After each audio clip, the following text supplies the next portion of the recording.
Our minds act on automatic pilot. Is yours in positive or negative mode? My son was due to be born on the 14th of January 2005, and on that very day I felt him drop and engage. The hospital said not to come in until my waters had broken, but that never happened. If he didn't arrive on time, I was scheduled to be induced at around 6 p.m. on the 23rd of January. As my first and only child, I didn't know what to expect in terms of labour and giving birth. He finally arrived at 6:30 a.m. on the 25th of January after 36 hours in labour. During that time, I'd been given happy gas, pethidine and an epidural, had become 9.5 centimetres dilated, but then had an emergency caesarean due to the baby's distress. You see, he'd turned posterior and his neck wasn't straight, which is why he couldn't get out. When the paediatrician saw my son's very swollen head at birth, he commented on how he should have been out days earlier. So Bub and I were both monitored in hospital for a week to make sure all was okay. Although exhausted, I was high on happiness, overjoyed that my beautiful baby boy had finally arrived and was grateful to be his mum. But everything changed soon after this as other ideas entered my mind. Nursing staff, friends, and family started commenting on how traumatic the event had been, how none of this should have ever happened, and how we hadn't been cared for adequately. Thoughts of unfairness made my 6 weeks recovery from surgery even more difficult. These thoughts weren't my own, but I'd taken them on as my own, influenced by others. Rather than focusing on the positive, that we were both alive and healthy, it seems human nature in our society is to dwell on the negative.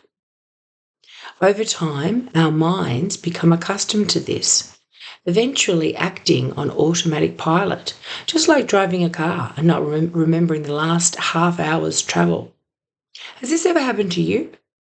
You've been driving for a while but can't remember how you got there?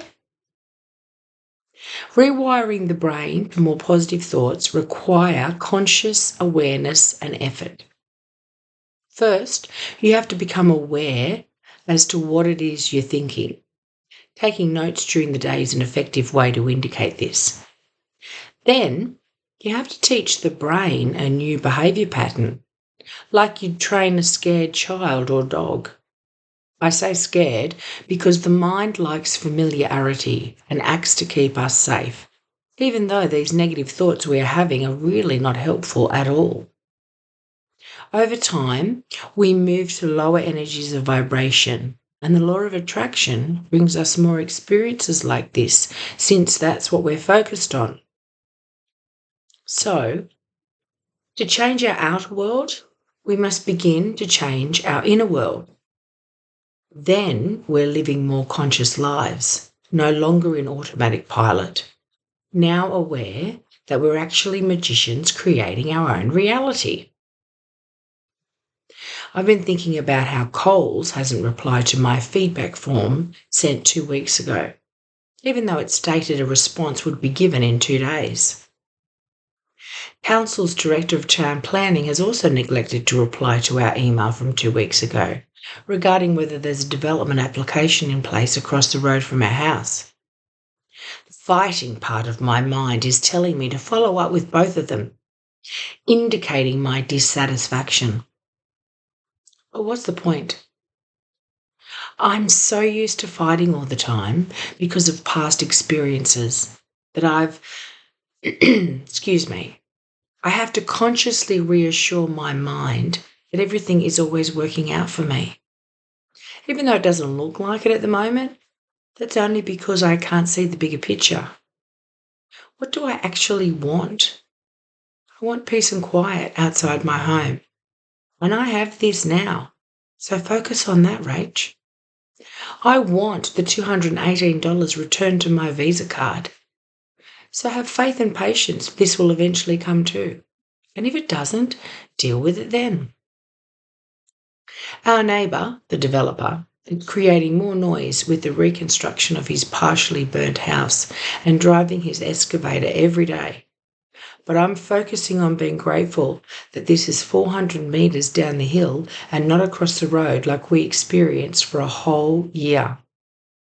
When I hear or see something and go to look at what it is, I tell my mind it's none of my business and distract myself with something else. I know that what I'm thinking is manifesting and creating my life. And life feels so wonderful and peaceful at the moment. So why would I want to fuck this up?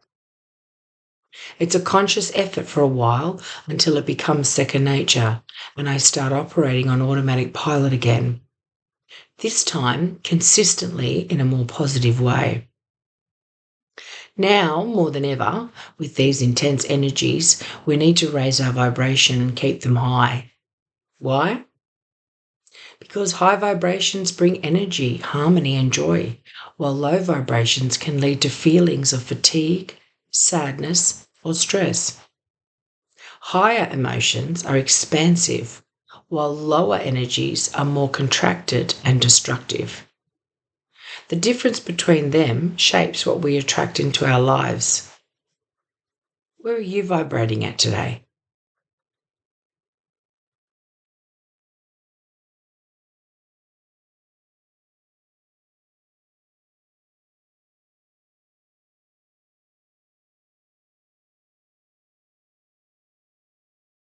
What are you thinking? Is this the life you're manifesting?